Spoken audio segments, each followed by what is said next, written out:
Good evening friends, मैं स्वागत करता हूं आप सभी का अवसर क्लासेस में एक बार फिर से। और आज मैं लेकर आया हूं मैकेनिकल सेकंड ईयर के हाइड्रोलिक्स का 5वां भाग। ठीक है, आज हम बात करेंगे तीन टॉपिक पे। पहला दाब तीव्रता, प्रेशर इंटेंसिटी। दूसरा pressure intensity and liquid of height of liquid पे जो रिलेशन होगा उस पे। तीसरा हम बात करेंगे प्रेशर हेड पे। तो सबसे पहले हम बात करते हैं प्रेशर इंटेंसिटी पे। प्रेशर इंटेंसिटी मतलब दाब तीव्रता।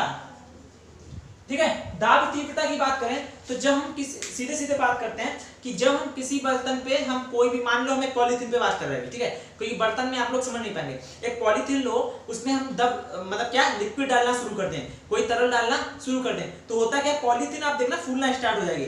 मतलब क्या है कि जो लिक्विड है वो प्रेशर डाल रहा है किस पे, पॉलीथीन की दीवारों पे। तो वही हम पॉलीथीन की नहीं बात कर रहे हैं, किसी बर्तन की बात कर रहे हैं कि जब हम किसी बर्तन में कोई द्रव भरते हैं तो वो द्रव बर्तन की दीवारों पर एक बल लगाता है। ठीक है, और ध्यान देने वाली बात ये जो बल होता है दीवारों के लंबवत होता है। मतलब कैसे, मान लो ये एक पात्र है, तो इस पे अगर हमने लिक्विड भर दिया तो कुछ इस तरीके से उस पे दाब या बल लगाता है लिक्विड।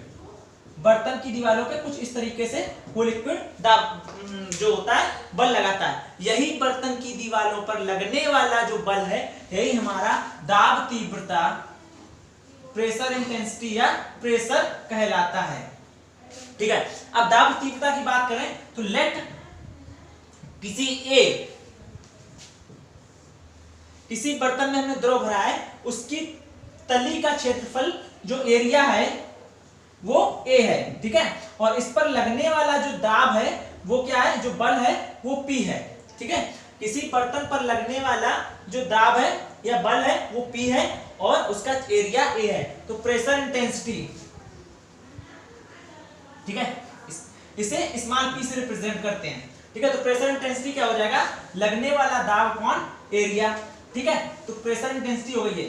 इसको स्मॉल p से रिप्रेजेंट, इसका जो यूनिट निकालेंगे वो क्या हो जाएगी, दाब की न्यूटन, एरिया की मीटर स्क्वायर। तो प्रेशर इंटेंसिटी की जो यूनिट होती है वो न्यूटन पर मीटर स्क्वायर होती है। अब बात करें जो दाब लग रहा है वो किसके कारण लग रहा है, ध्यान देना, m द्रव्यमान होता है, किसी लिक्विड को हमने भरा उसका m द्रव्यमान था, लेकिन वो नीचे की तरफ प्रेशर क्यों डाल रहा है बर्तन की दीवारों पर, क्योंकि उस पर पृथ्वी द्वारा एक आकर्षण बल लगता है जिसको फिर हम द्रव्यमान और उसका गुणनफल क्या करता है, भार। तो मतलब जो प्रेशर लग रहा है, क्या जो प्रेशर लगता है वो भार के कारण ही लगता है। तो हम लिख सकते हैं P = W, जितना भार होगा उतना ही दाब लगता है लगभग। ठीक है, तो यहां तक हो गई दाब तीव्रता। जब हम किसी बर्तन में किसी तरल को भरते हैं तो बर्तन में भरा लिक्विड बर्तन की दीवारों पर एक बल लगाता है जो सदैव बर्तन की दीवारों के लंबवत होता है। ठीक है, जो सदैव बर्तन की दीवारों पर लंबवत होता है, यही जो बल होता है यही दाब तीव्रता या दाब कहलाता है। ठीक है, माना हमने किसी बर्तन में एक द्रव भरा है जिसकी तली का क्षेत्रफल A है। ठीक है, और उस पर तली पर लगने वाला जो दाब है वो P है। तो pressure intensity = P/A। Small p से रिप्रेजेंट करते हैं, आगे इसमें लिख सकते हैं, लाइन बढ़ाकर इसे स्मॉल p से रिप्रेजेंट करते हैं, मतलब प्रदर्शित करते हैं। इसका मात्रक न्यूटन पर मीटर स्क्वायर होता है। ठीक है, तो इसका p जो होता है, दाब जो होता है वो न्यूटन में होता है, एरिया मीटर स्क्वायर में होता है, तो इसकी यूनिट न्यूटन पर मीटर स्क्वायर होती है। अब बात करते हैं अगला क्वेश्चन।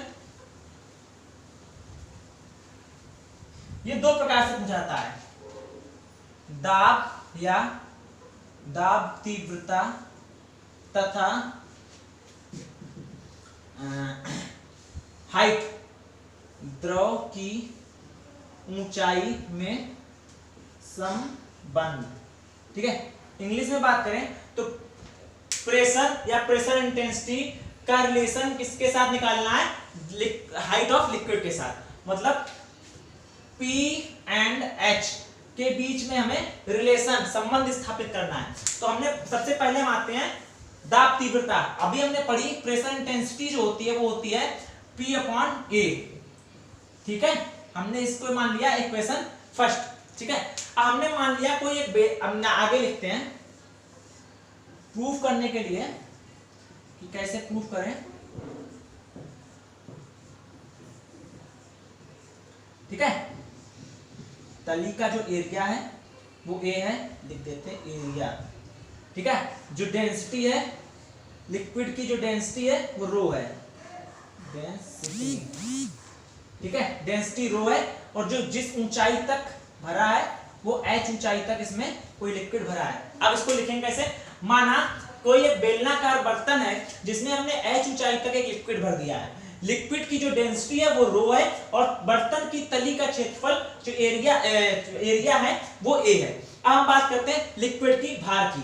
तो भार कैसे ज्ञात करेंगे, तो हमने पढ़ा है एक फार्मूला स्पेसिफिक वेट, मतलब आपेक्षिक भार small w is equal to weight of liquid, मतलब कैपिटल W अपॉन लिक्विड का वॉल्यूम, मतलब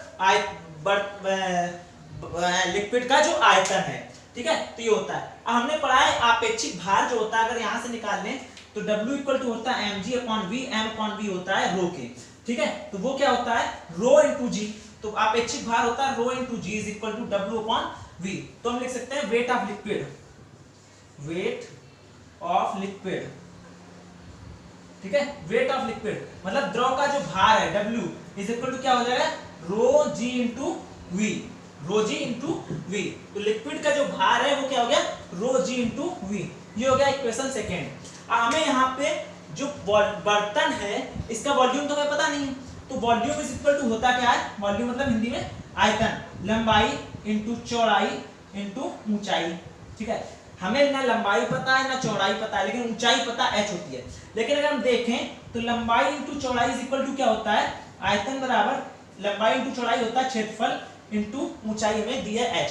क्षेत्रफल भी दे रखा है, तो आयतन इक्वल टू मतलब v इज इक्वल टू क्या हो जाएगा a इंटू h। ये वैल्यू हम उठा के कहां रख देंगे, इक्वेशन नंबर सेकंड में।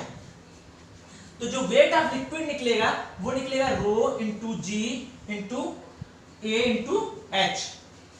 ठीक है, वॉल्यूम की जगह हमने ये वैल्यू उठा के यहां रख दी। ये हमारा निकल आया इक्वेशन नंबर थर्ड। ठीक है, अब हम W की वैल्यू, अगर हम W की वैल्यू उठा करके इसमें रख दें फर्स्ट इक्वेशन में, इक्वेशन फर्स्ट में थर्ड इक्वेशन से W की वैल्यू उठा के रख देते हैं, तो small p is equal to क्या हो जाएगा, हाँ तो हमने बताया था जो P होता है पिछले में वो होता है भार, जो दाब लगता है वो भार के कारण ही लगता है। तो चूंकि P is equal to W के, तो यहां हम लिख सकते हैं P upon area is equal to हो सकता है चूंकि W अपॉन एरिया लिख सकते हैं, चूंकि P is equal to W के। ठीक है, यहां तक क्लियर हुआ। अगर हम W की वैल्यू उठा के इसमें रख दें समीकरण में फोर्थ में, अगर हम W की वैल्यू उठा के रख दें तो small p is equal to क्या निकलेगा rho g a into h upon क्या है a से a हो जाएगा कैंसिल, तो small p is equal to क्या हो जाता है रो जी इंटू एच। ये है रिलेशन किसमें, दाब तीव्रता, pressure intensity and liquid of height of liquid की।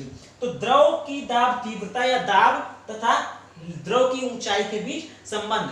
तो क्या होता है, यदि किसी लिक्विड के गुरुत्वीय g का द्रव की ऊंचाई और द्रव के घनत्व के साथ गुणा कर दिया जाए तो प्राप्त गुणनफल उसकी दाब तीव्रता होती है। ठीक है, तो ये हो गया हमारा प्रेशर इंटेंसिटी।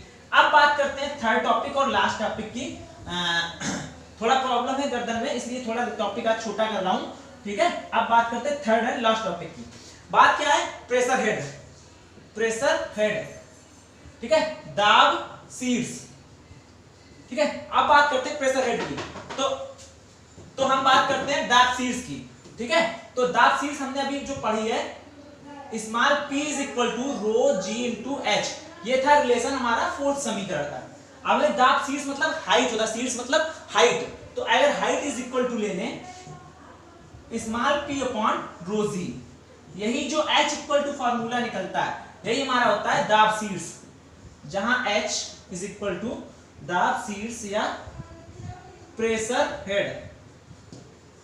ठीक है, दाब शीर्ष या प्रेशर हेड इसी को बोलते हैं। तो हम इसको अगर लिखना चाहें तो कैसे लिखेंगे, किसी द्रव का दाब शीर्ष किसी रुके हुए द्रव का यह द्रव की दाब तीव्रता में यदि द्रव के घनत्व और गुरुत्वीय त्वरण से भाग दिया जाए तो प्राप्त भागफल उसका दाब शीर्ष कहलाता है। एक बार फिर समझ लीजिए, यदि किसी रुके हुए द्रव के दाब तीव्रता में द्रव के घनत्व और गुरुत्व के तरह से भाग किया जाए, ठीक है, तो उसे हम प्राप्त जो भागफल होगा उसे हम क्या कहते हैं, दाब शीर्ष के नाम से जानते हैं। आज का टॉपिक यहीं समाप्त करते हैं। घर पर रहें, सेफ रहें, वीडियो को ज्यादा से ज्यादा शेयर करें अपने फ्रेंड्स के पास, अपने रिलेटिव्स के पास, और ज्यादा से ज्यादा सब्सक्राइबर बढ़ाएं जिससे हम लाइव आ सके। जय हिंद, जय भारत। आज का टॉपिक यहीं समाप्त करते हैं।